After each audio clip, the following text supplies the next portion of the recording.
paz do nosso Senhor Jesus Cristo continue a reinar nas nossas vidas, amém? Vamos dar sequência aos nossos estudos. Estamos estudando a carta do apóstolo Paulo aos Efésios e nós estamos concluindo o nosso estudo. Estamos no capítulo 13 do livro e só tem mais uma lição, a lição de número 14. Então nós já estamos com a lista dos pedidos aí, para o nosso próximo livro texto. Conforme já combinamos aqui, será a carta do apóstolo Paulo aos Coríntios, e nós já vamos providenciar a compra dos livros para que nós possamos dar continuidade aos nossos estudos aqui na nossa escola bíblica dominical. Semana passada não pude estar aqui, de viajar, compromisso familiar. Então, nós vamos dar continuidade hoje aos nossos estudos. Capítulo de número 13, na verdade, carta do apóstolo Paulo, capítulo 6, a partir do versículo 5 até o versículo de número 9, onde a palavra de Deus nos fala continua nos falando sobre o lar, e agora vai falar sobre servos e senhores. Mas, como costume, vamos iniciar nossa classe com uma oração. Nós vamos orar a Deus, pedindo a Deus que fale as nossas vidas, nos ensine aquilo que a palavra dele tem para nós nesse dia, nessa manhã e para as nossas vidas de forma especial. Eu pedi ao nosso irmão Diácono Felipe, faça essa oração para a nossa classe, para as demais classes, e para o povo de Deus que se reúne no nome dele nesse instante. Senhor Deus, Pai, muito obrigado. Obrigado, Pai, por estarmos na casa do Senhor, Pai, por poder estudar mais da Tua palavra, Pai, poder aprofundar o nosso conhecimento da Tua palavra. Te peço, Pai, que você abençoe o André, para a Tua palavra, que Deus fale através da vida dele, que você transmita a Tua mensagem para os nossos corações. Da mesma forma que você quer se levar, Pai, que você esteja com o teu coração de cada uma delas, para que elas aprendam mais da Tua palavra, os Teus ensinamentos através da vida. Te peço em nome de Jesus, esteja abençoando nossa classe, e todas as classes que vão precisar muito do Senhor possa estar no mundo todo, Pai, abençoando todas as igrejas, todos os filhos, buscando ensinar a Tua palavra, Senhor, ensinando a Tua palavra. Em nome de Jesus, eu te agradeço. Amém, Senhor. Amém. O tema que nós vamos tratar hoje, e a nossa missão vai tratar hoje, é um tema muito sensível, né? É um tema muito sensível. Vai falar sobre escravidão.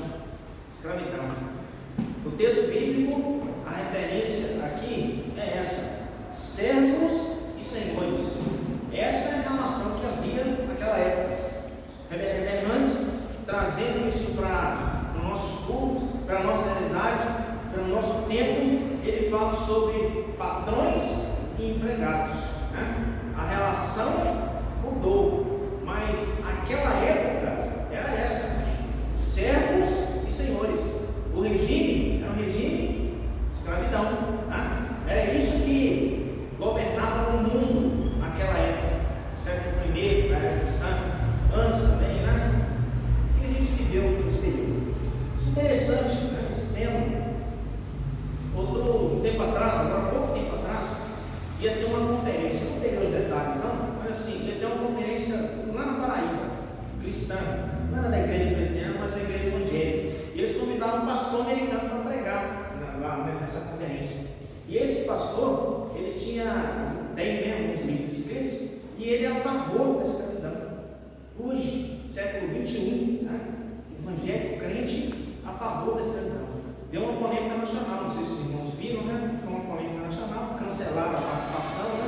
Depois dessa questão, Mirador, ele não veio. Mas a verdade é essa, né? Esse é um tema que ainda hoje gera polêmicas. E assim, estudando um pouco da nossa história, história comum secular, acho interessante, né? Que até 1500, na nossa terra, nosso Brasil, povoado pelos povos originários, né? Que nós chamamos de índios, né? Não tem nada a ver com a Índia, né? Mas nós chamamos de índios, né? Quando as caravelas chegaram aqui, eles pensaram chegando na Índia, né, que é uma terra desconhecida. E eles chegaram, acho interessante, assim, às vezes a gente imaginava, chegou aqui e começou a colonização. Não foi assim, né? Cabral chegou aqui, descobriu terra à vista, né? E continuou a viagem dele depois. Nós estamos errados, né? Consultou lá os mapas dele, nós não estamos na Índia ainda não. E continuou a viagem dele. E os portugueses deixaram isso aqui, né? É nosso, né? Pelo Vasco, na carta, veio comunicando, né? Chegaram, acharam aqui a terra e tomaram posse, né? E só que depois deles, falaram assim, vamos continuar, porque o centro comercial do mundo naquela época é a Europa e a Ásia, né? A Índia, com as frutas especiarias. Eles queriam lá na Índia para comprar as especiarias, né? Eles continuaram. E os franceses falaram assim, opa, terra nova, vamos para lá, ver o que tem lá, né? E chegaram aqui, o que ele tinha aqui no Brasil? Pau-Brasil, né? Pau-Brasil. Eles começaram a levar daqui para lá, né? As damas da corte, né? Gostavam das suas roupas bonitas, coloridas, né? E o pau-Brasil servia para isso, né? E eles começaram a ganhar muito dinheiro com isso. E os portugueses falaram, o quê? Aquilo lá não é seu não, aquilo lá é nosso, vamos voltar para lá, né? Aí deu, né? A confusão toda começou, né? Guerras, portugueses, expulsaram os franceses lá do Nordeste, aquela coisa toda, que nós não sabemos. Mas esse é o ponto interessante, porque sempre foi uma visão comercial. Sempre foi uma visão comercial. E eu acho que quando uma pessoa assim, ela é a favor de determinada situação, principalmente a situação escravagista, e os portugueses chegam aqui e tem aproximadamente 6 milhões de pessoas morando aqui, né? Os moradores originários, assim, vamos pegar essas pessoas, vamos colocar para trabalhar para nós, né?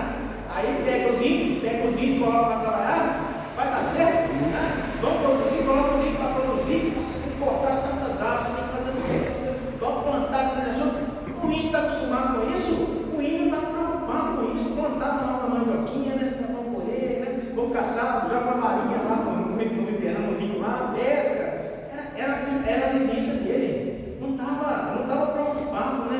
Com produzir, né? Com linha de produção, com ganho, não deu certo. Falaram assim, os portugueses falaram assim, esses índios são muito preguiçosos. Não foi isso? Não foi isso que falaram? Não dá para trabalhar, não dá para trabalhar com essa gente não, né? E eles já tinham colônia lá na África, o que eles fizeram? Voltaram a gente lá. Lá eles já estão acostumados a trabalhar, né? E nessa aí vieram milhões de pessoas, né? Acho interessante que esse é um contexto histórico, né? E às vezes a gente não sabe, eu não sabia, a gente tem que aprofundar, né? E teve um autor, Laurentino Gomes, né? Essa é a Laurentino, né? Laurentino Gomes escreveu um livro sobre a escravidão, né?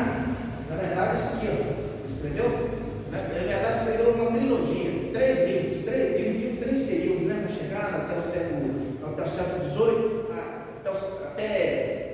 eu não vou saber direitinho aqui, mas ele dividiu em 3 períodos, né?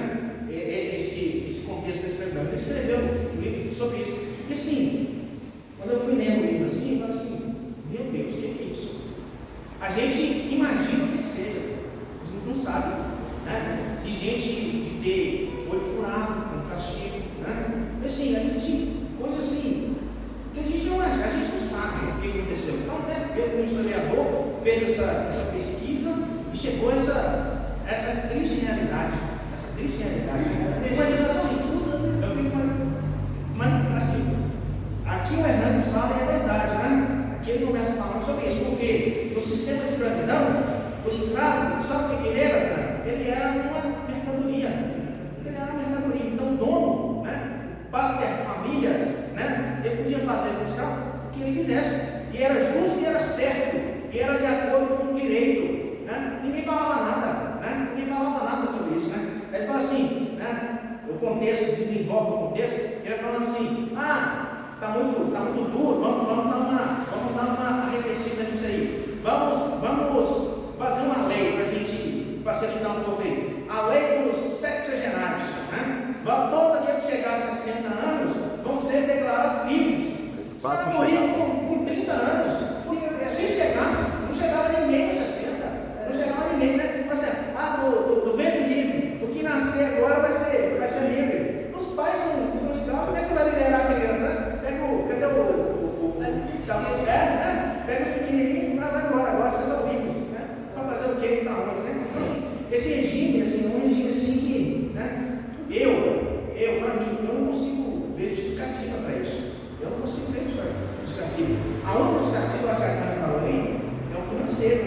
Era um sistema que rendia muito, né? Quanto que custava, né, para eles, né? Pagavam o preço do escravo e a partir daí era só lucro, né? E a gente vive numa região, Tanto é que é uma a região aqui de Minas Gerais, que isso foi uma realidade muito presente aqui, né? Na busca pelos minerais, depois pelas plantações, né? Pode falar, Ricardo, por favor. Não, tanto é que uma das desculpas que eles davam, né, para não ter a alforria era justamente por causa da economia, né? Porque ia quebrar a economia se libertasse, né, de uma Libertasse, né, dos escravos. E assim, uma coisa que eu vejo no Brasil que é diferente dos outros lugares do mundo. Tudo para nós, assim, parece que é mais fácil, né? Lá nos Estados Unidos, por exemplo, no Haiti, por exemplo, foi o primeiro país que aboliu a escravidão. Sabe como é que foi? Com guerra. Isso foi guerra para abolir a escravidão, não foi guerra. Nos Estados Unidos, a mesma coisa, com guerra. A independência, nós passamos setembro agora, né? Como é que foi a independência do Brasil? Chegou lá o príncipe e falou assim, vamos declarar a independência agora, não quer saber de Portugal mais, independência ou morte, né? Não teve morte, né? Acabou, né? E a escravidão foi daqui no Brasil, foi do mesmo jeito, né? A princesa Isabel foi lá, né? Ensinou uma lei, sim, eu já tinha curiosidade de ver a lei, sim, a partir de hoje fica distinto, assim, uma linha, acabou, né? E o que o cara falou, tinha interesses gigantes em cima disso aí. Os caras falam assim, vocês estão loucos de fazer isso? Tanto é que ela perdeu o trono por causa disso, né? E falou assim, acabou. E as consequências disso aí? O que nós vamos fazer? Como é que vai ser a vida desse povo a partir de agora? Não foi ter liberdade. Agora em diante vocês vão virar bandido, vocês vão preso, Mas a verdade é por aí, né? Sim, vai sair da fazenda, né? Onde viviam situações precárias, e vai fazer o que vai para onde, né? Aí começaram a surgir, né? As favelas, né? É isso. Então a história é essa, né? E a pergunta que se faz, e o texto começa, o nosso texto aqui começa falando sobre isso, ele fala assim, né? E nesse contexto, será que a escravidão, ela é condizente com o ensino cristão? Será que ela é condizente com o ensino cristão? O texto começa falando sobre isso, né? E a escravidão é justamente esse contexto que o ele traz, né? A pessoa não tinha, o escravo não tinha direito a nada, não tinha dignidade, não era uma pessoa, era um objeto, era assim, né? Lá no Egito foi assim, na Babilônia foi assim, né? Com os negros foi assim, então o regime de escravidão funciona dessa forma, tratar a pessoa como objeto. Não tinha alma, né? É verdade, né? Então assim, é esse o contexto. E assim, uma coisa assim que me reconforta é que assim, alguns movimentos anti-escravidão iniciaram-se aonde? Igreja. Dentro da igreja. Luther King. Dentro da igreja. A igreja não pode concordar com isso. Não pode. E o apóstolo Paulo, né, ele fala assim, qual que é o fundamento para isso? Aqui nesse texto ele vai falar assim, tanto os senhores como os servos são iguais, né? São iguais perante a Deus, são iguais, não tem diferença. Ele começa falando lá de judeus e de gregos, né? E aqui ele está falando do servo, assim, servos e senhores são iguais perante Deus. Deus não faz acepção de pessoas, ele termina falando dessa forma. Então assim, mas assim, a gente olha por exemplo, para a sociedade americana, que é uma sociedade que se desenvolveu dentro dessa cultura cristã, né? Aqui, os cristãos que foram expulsos lá da Europa, né, foram para lá por conta disso, os holandeses, os ingleses, os franceses, né, eles foram para lá, então desenvolveu isso aí. E fala assim, agora nós somos escravistas, né? Norte, né? Sul, separado, né? Mais agrícola, não queria de jeito nenhum abolir, né? Aí teve uma guerra. Uma guerra por conta disso, né? Então assim, é esse o contexto. Tem dois filmes que eu assisti que assim, é bem interessante. Eles viveram um sistema de separação, né? Então, o que a Catana falou assim, o escravo aqui, ele não é nada, não é gente, não tem alma, não tem preocupado com ele não, né? Então não tinha direito, era separado, né? Eram os brancos de um lado e os negros do outro. No ônibus era assim, né? Na escola era assim, no trabalho era assim, né? Quando pode entrar. Quando podia entrar, né? Então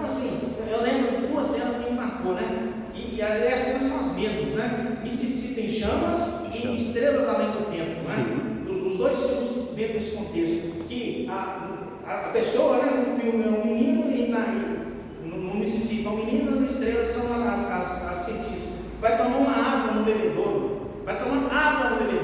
tinha lá White, qual é? White não podia tomar água no mesmo bebedouro, né? Não podia usar o mesmo banheiro, copo de café, não podia é usar o o único mesmo café. banheiro. Então assim, é uma coisa que assim, a gente não entende por quê, né? Por quê? A gente não entende por quê, né? Então assim, mas era assim a realidade, né? E você pensa bem, né? Você quebrar uma realidade dessa, pensa bem você quebrar uma realidade dessa. Eles viveram isso, séculos vivendo isso, né? Tem 3 livros que eu quero ler, não tem tempo de ler, nossa, eu preciso de ler, né? Um é sobre a biografia do Martin Luther King, preciso de ler a biografia dele. A outra é a biografia do Mandela, Nelson Mandela, e a outra é a biografia do Zumbi de Palmares. Preciso de ler, nós precisamos conhecer a nossa história, do nosso lado, escrito por quem viveu do outro lado, né? A história é escrita pelos vencedores, né? Ele precisa conhecer os dois lados, para a gente se identificar. Mas é isso, e a Bíblia fala sobre isso, fala sobre a escravidão, né? E assim, a gente precisa entender, né, de qual lado a gente está, porque senão a gente fala assim, eu sou contra isso, aí às vezes a gente acaba praticando certas condutas que vão perpetuar esse comportamento. Então, assim, para nós é um desafio. E a gente precisa entender isso, né? Vamos aqui para a nossa lição, que apesar de o texto ser pequeno, é bem extenso. Então, o reverendo Hernandes começa falando sobre isso, né? E ele fala dessa situação de escravidão, que nessa época era comum, né? Tanto é que os palestinos daquela região ali da Península Arábica eram escravos, o Império Romano que dominava, né? Não é isso? Então assim, era comum, né? A realidade deles era essa, viviam isso, né? Então, o reverendo Hernandes começa falando sobre essa situação de escravo, não tinha direito. Se um romano chegasse num palestino, num judeu, naquela época, e falasse assim, eu estou com uma carga aqui, você vai ter que pegar minha carga e levar para mim. Não é isso? Tem uma cena do The Chosen mostrando isso, né? Era assim, você, eu não vou levar, tinha direito de falar assim, eu não vou levar, não, eu estou indo para cá, não estou indo para lá, não. Você vai lá levar, depois você volta. Você está com a capa assim, né? Essa capa sua, dá para mim, né? O Senhor Jesus ensina sobre isso, né? Então, esse é o contexto que eles viviam. Mas a verdade vai trazer a realidade histórica, vai trazer dentro desse contexto histórico, vai trazer para nós uma outra realidade.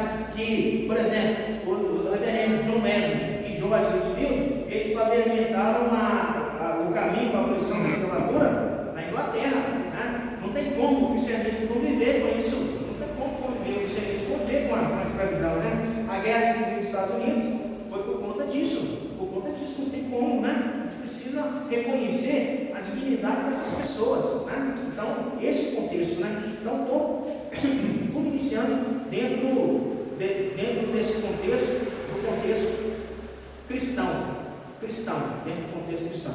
Então, esse texto do Efésio, ele traz 3 aspectos em relação a essa realidade, né? Que transformou, que na verdade acabou e liquidou com a escravidão. 3 aspectos. O primeiro aspecto é o aspecto da igualdade, né? O segundo aspecto é o aspecto da justiça, e o terceiro aspecto é o aspecto da fraternidade, né? Então, assim, olhar para o outro, independentemente da cor, independentemente da situação social, fala assim, agora nós somos irmãos, fraternidades. Né? É o judeu olhar para o gentil e falar assim, não, agora somos um em Cristo, né? É o Senhor olhar para o céu e falar assim, agora nós somos um em Cristo, né? É o Filemão olhar para o Onésimo e falar assim, agora a nossa relação agora é de fraternidade, né? É isso que a palavra de Deus nos ensina, é isso que a palavra de Deus nos ensina. E aqui, nesse contexto, o apóstolo Paulo começa falando de dever, né? Dos servos, dos empregados, e depois ele vai falar de deveres dos senhores. A gente precisa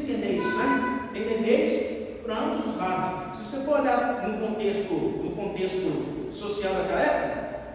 O escravo tinha algum direito? Não tinha nenhum, né? Não tinha nenhum, né?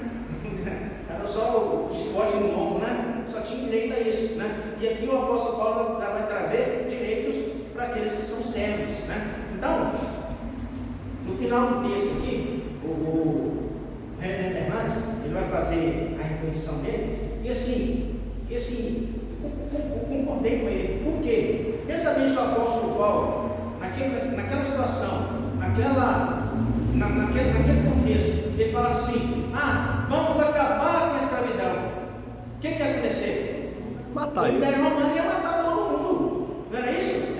Ia matar todo mundo. Então, assim, nós somos contra, nós vamos mudar essa situação, né? E assim, a inteligência, vamos mudar de dentro, né? Você é crente, né? E assim, você é crente, então agora a sua postura vai ser outra, não vai ser aquela. Então, assim, o apóstolo Paulo, assim, ele é um homem revolucionário, foi revolucionário. Então, nós cremos isso, né?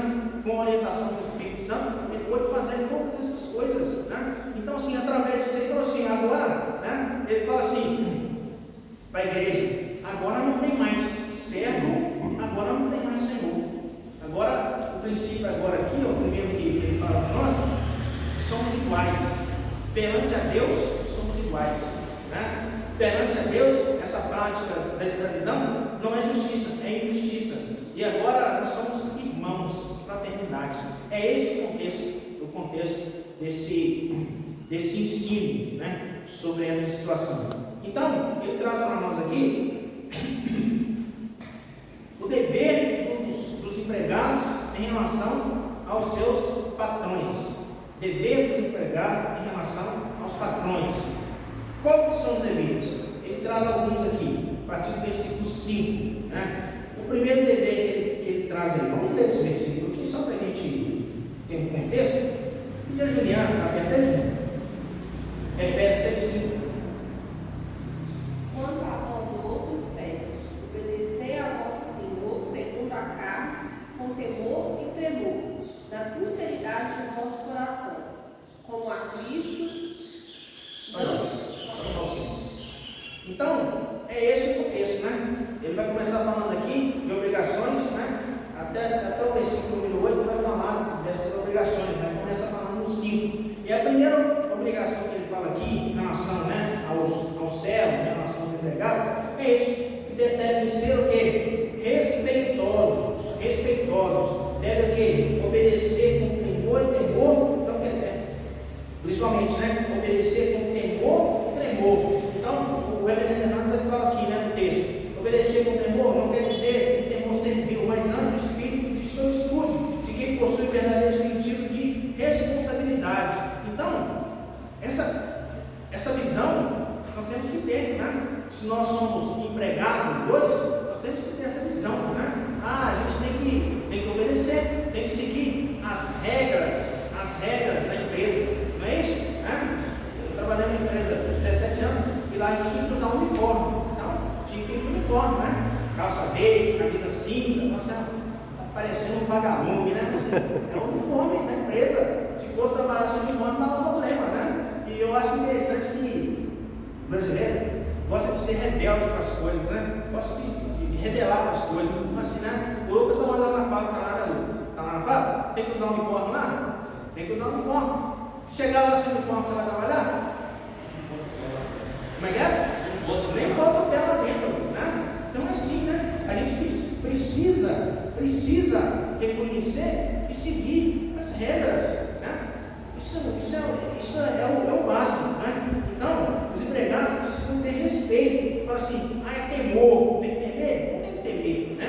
Esse temor, o reverendo Hernandes ele começa falando aqui, não é aquele temor se eu não respeitar, eu vou sofrer, vai tomar uma chibatada, vai ser colocado no trono, no posto. Não é isso não, mas tem que ter essa reverência, respeito, a hierarquia, né? A hierarquia que a gente conhece aí dentro da relação de trabalho, de emprego. Então, a primeira coisa que ele começa falando é sobre isso, né? Servos, obedecei a vosso Senhor, né?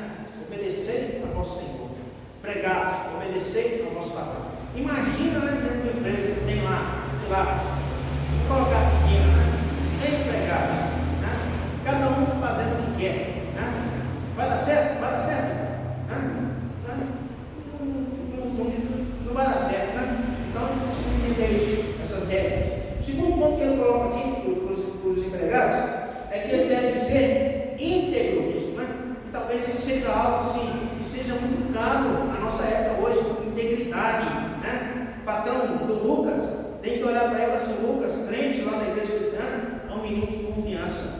confiança. Tem que ser assim para o Ricardo, para mim, para o Vicente, tem que ser assim para nós. Nós precisamos ser íntegros naquilo que a gente faz, né? E o versículo 5, né, nós fala isso, né? Com sinceridade do vosso coração, né? Sinceridade do coração. Eu gosto muito das palavras da Bíblia, que sempre exalta essa questão para nós, essa questão do sentimento, né? Porque muitas vezes a gente fala uma coisa e a gente não faz, né? A gente não faz. Então, assim, quando a gente se dispõe a fazer algo, tem que ser isso, tem que ser dessa forma, né? Integridade, sinceridade de coração, fazer o trabalho com realismo, sem duplicidade, sem fingimento, fazer um bom trabalho, né? De verdade, um bom funcionário, redunda em quê? Né? Quando nós fazemos isso redunda em quê? Na glória de Deus, na glória de Cristo, né? Precisamos ser honestos, precisamos honrar, né? O trabalho que nós fazemos. Eu lembro que assim, um exemplo pessoal, né? Um exemplo pessoal meu. Trabalhava lá na CEMI, assim, uma empresa maravilhosa, né? Quando eu entrei na CEMI, a gente tinha lá 15 salários por ano. Assim, que coisa é essa, né? A empresa tinha 15 salários, depois foi tirando essas coisas, né? Mas assim, plano de saúde nosso, por exemplo, eu quero tratar uma doença aqui, eu quero tratar lá em São Paulo. O plano de saúde cobria tudo, passagem, não sei o que, coisa de louco, né? Não ia manter, né? Não ia manter isso aqui. Quando eu entrei, o pessoal falou assim: bom, André, você ganhou na loteria. Depois eles estão cortando os benefícios, né? Mas assim, excelente. E uma coisa que eu achava interessante, quando eu vi de gente reclamando lá dentro: não tá bom, isso aqui é ruim, reclamando, muitos, talvez, se conviver comigo, muitos, não falar mais não, mas muitos reclamando. Então, assim, a gente vive isso, né? Na realidade, né? Ser empregado nunca tá bom, né? Eu faço um paralelo, sim, de pessoas que eu conheço hoje, né? Conheci um investigador de polícia, especializado lá para os outros. Você imagina uma pessoa assim, dedicada no trabalho, né? Um dia está em Belo Horizonte, outro dia está lá em Goiás, está em Berlândia, está rodando esse Brasil, para fazer o serviço dele, e faz com uma vontade, assim, quando eu queria ser igual esse menino aqui, né? Disposto para fazer as coisas, para fazer o serviço, né? Trabalhar no domingo, trabalhar no sábado, assim, estou falando assim, era a realidade dele, né? E assim, fazer aquilo com vontade, né? E já conheci outros, né? Assim, promotor de justiça, ganha 5 vezes mais que o investigador, frustrado na vida, que eu não queria estar aqui, que isso aqui é muito ruim, frustrado, não era para estar lá mesmo, não era para estar, e não faz, quando vive assim, não faz o serviço que deveria fazer, né? Então assim, a gente deve ver, eu acho que assim, a gente deve ser sincero com a gente deve ser sincero com a gente. Talvez vai chegar um tempo que assim, não vai estar bom para mim no meu serviço, não vai estar bom para o Lucas no serviço, eu tenho uma condição melhor, eu quero uma condição melhor, então sabe o que é o certo?